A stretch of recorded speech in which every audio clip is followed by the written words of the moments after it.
messieurs, bonsoir, bonjour. Ça dépend de l'heure à laquelle vous nous suivez.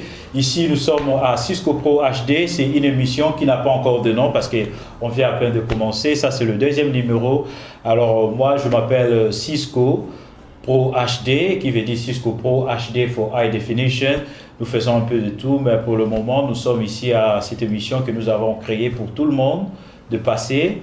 Des gens qui ont, par exemple, une activité quelconque, il fait la coupe et couture, c'est un businessman, il est dans le cadre de sport, et tout le monde qui contribue, on dit bien contribuer, hein? On dit contribuer à la communauté congolaise, ici en Angleterre, ils sont welcome de passer ici à l'émission. Alors aujourd'hui, je ne vais pas beaucoup parler. Nous avons un homme de marque, un grand homme qui a vraiment beaucoup contribué pour cette communauté de Birmingham, particulièrement ici en Angleterre. Il a fait beaucoup de choses, il est bien connu, c'est quelqu'un que moi je connais bien, je le respecte quand je le vois toujours en style, en mode costume, en mode chapeau, tu vois, c'est un peu du genre... comment je vais dire ça, sapé comme jamais parce qu'il est toujours sapé, bien parfumé. Donc cet homme, il va se présenter lui-même. On va un peu essayer de décortiquer avec 3-4 questions. Pourquoi pas lui demander quelles sont les activités, comment est-ce qu'il gère toutes ces activités, ces entreprises. Alors je vais tout de suite dire bonjour Monsieur Papi Kouli. Bonjour messieurs, comme vous l'avez dit, je suis Monsieur Papi Kouli Ngangeli, je suis Congolais d'origine, résident ici en Angleterre. Je suis comme l'homme David dans la Bible, l'homme à plusieurs casquettes. Je suis un serviteur de la communauté, je suis un entrepreneur, je suis un politicien. Je vis ici en Angleterre, j'ai aidé les gens avec ma charité, la charité qui s'appelle Cité Céleste. On a aidé les gens pour l'intégration. Puisque quand nous arrivons en Angleterre, nous venons d'un pays francophone. Quand on arrive en Angleterre, c'est un pays où tout est à l'envers. On parle à l'envers, il roule à l'envers. Alors, pour l'intégration ici, c'est pas facile. Alors, la charité qui s'appelle Cité Céleste, avec les amis, on a aidé beaucoup de gens ici à Birmingham. Ce qui fait qu'on est... On va pas beaucoup parler jusque-là parce que vous venez de dire quelque chose, la charité Cité Céleste. C'est quoi en fait? Pourquoi cette charité?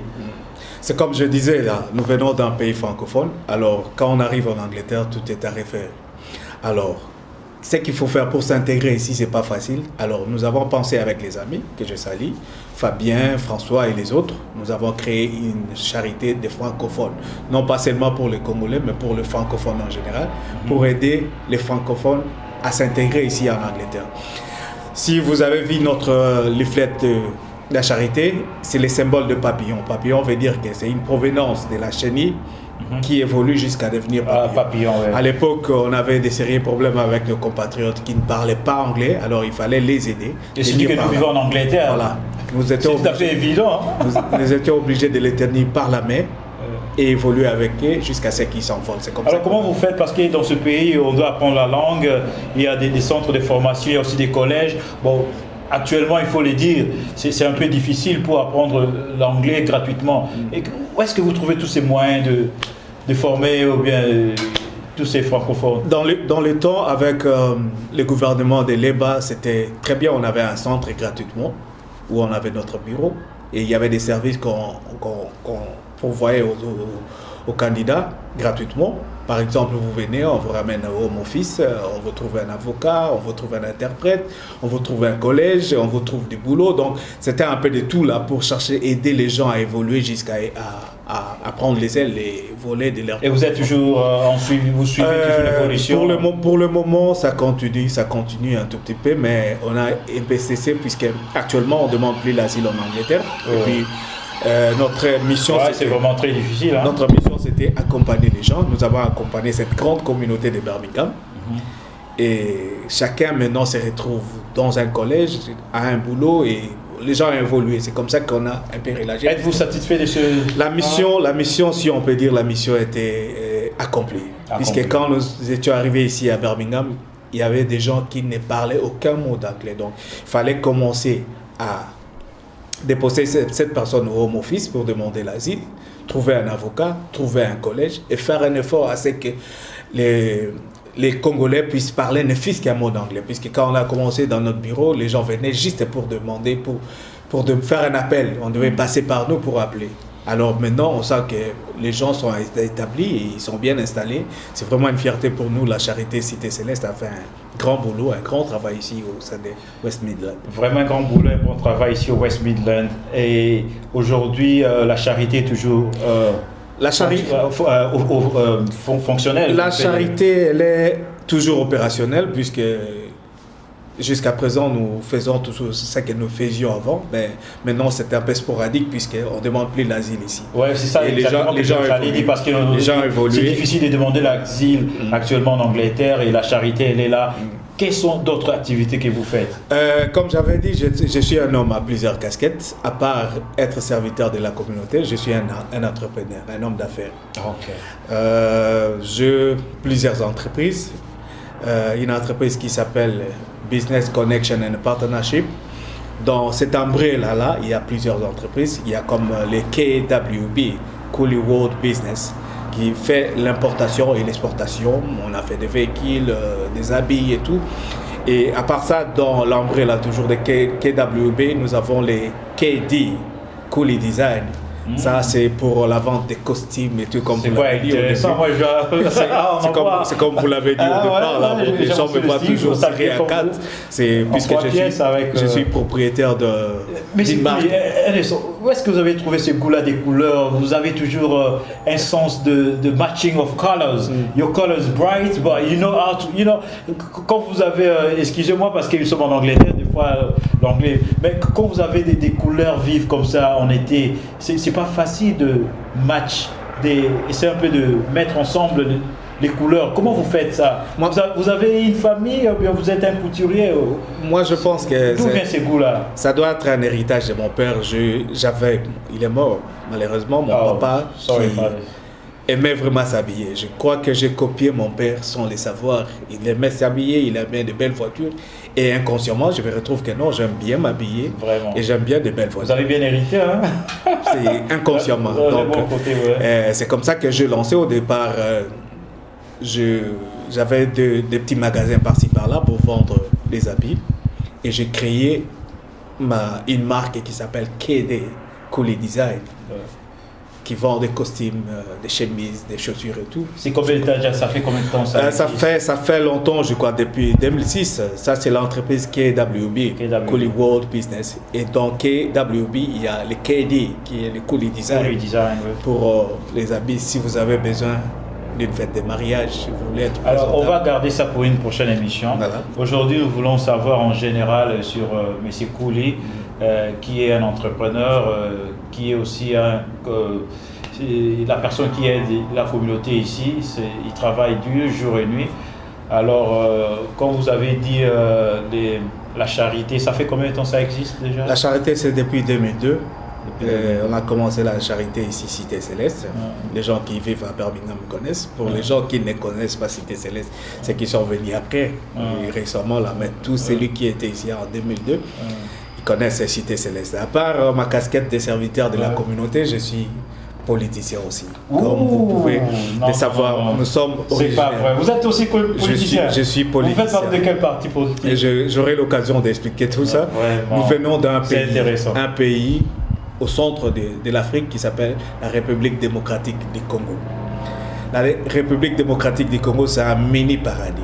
Vous savez, quand le bon Dieu distribuait les richesses dans le monde, une fois au Congo, il était fatigué, il somnolait. Alors il avait renversé toutes les richesses du monde dans ces pays. Ce qui fait que le pays est tellement riche, mais il y a une contradiction avec l'Adam qui vit dans ce mini paradis. L'homme qui est dans ce mini-paradis, c'est un pauvre, un mendiant, en train de demander alors qu'il est propriétaire d'un pays riche. Tout ça, c'est par rapport à nos leaders, par rapport à nos politiciens.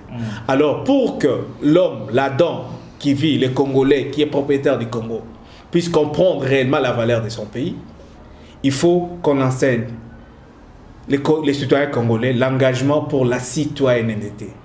Qui dit citoyenneté, c'est savoir ses droits et savoir ses devoirs.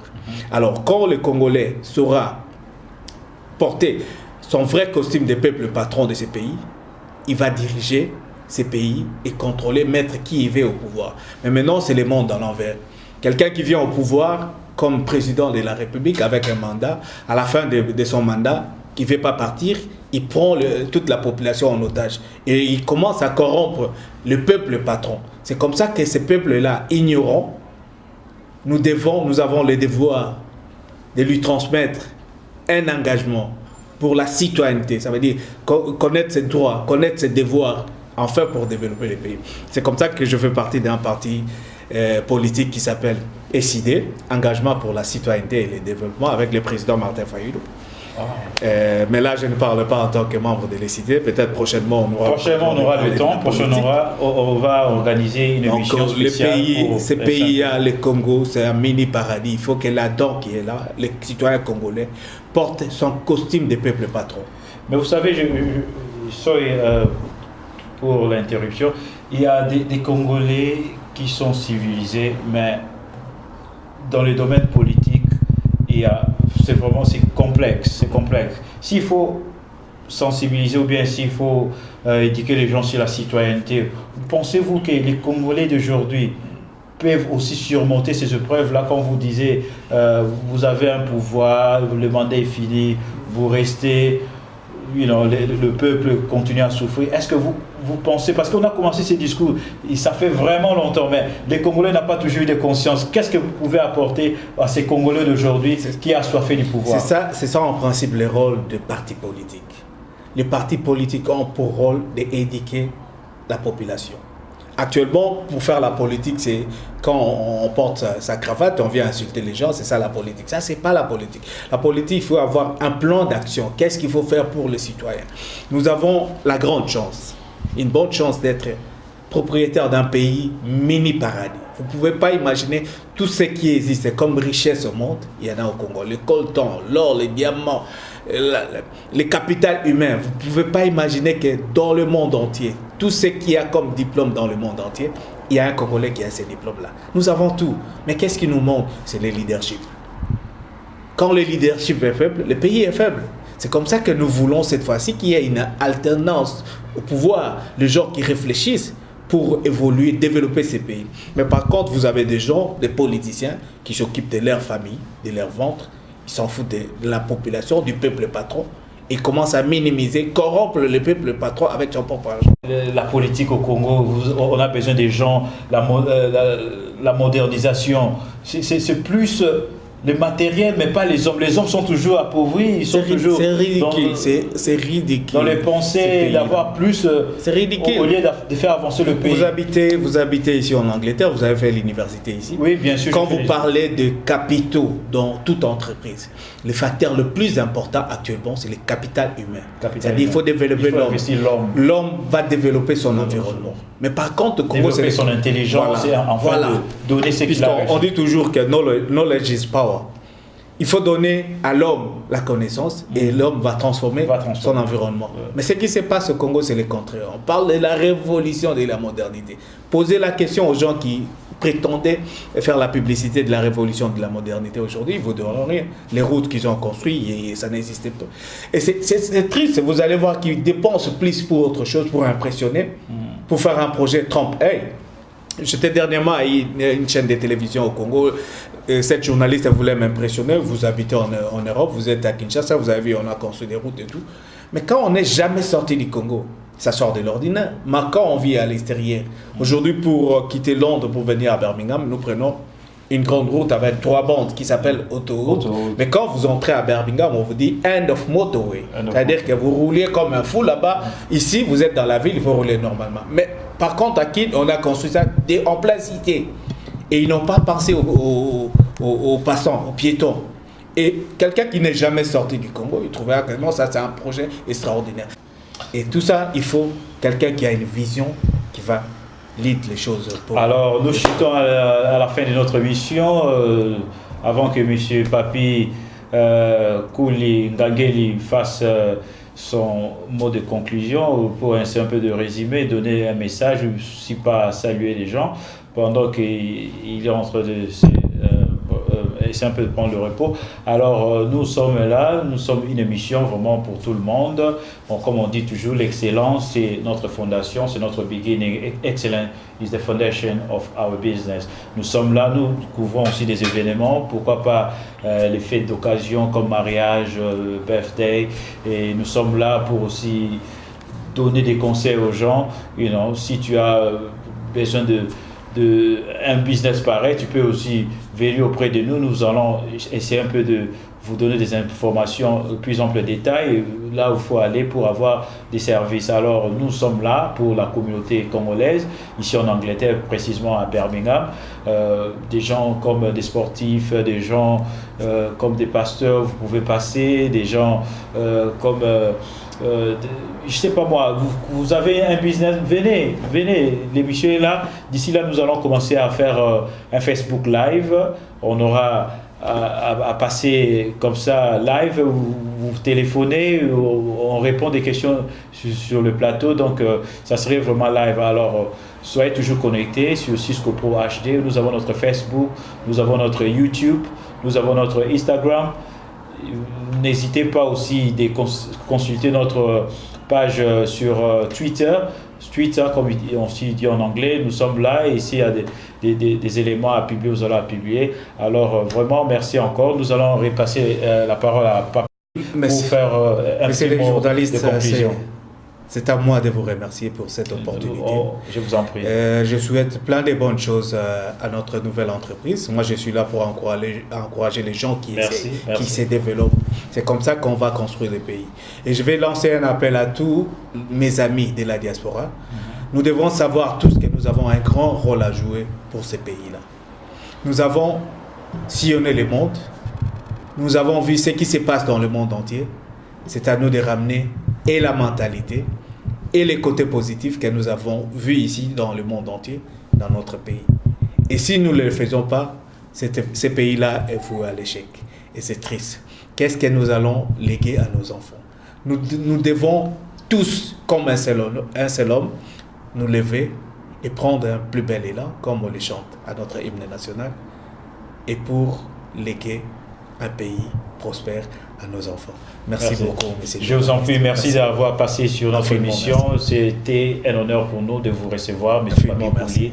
Alors, nous allons closer cette émission. Je dis merci à notre pasteur, le pasteur Richard Mata. J'ai dit merci à ma femme Nadège Cisco. J'ai dit merci à mes parents qui se sont bien souciés de moi pour mon éducation, pourquoi pas mon encadrement social. Merci encore à Papi Photo de Londres, à Bruce Photo, à Maître Yuma. Merci à tout le monde qui nous suivait. Je sais que vous êtes partout dans le monde, vous êtes tellement nombreux, je ne saurais pas nommer les nains, le nom, mais vraiment, tenez-vous bien et on sera encore de rendez-vous à la prochaine émission. Merci. Ciao.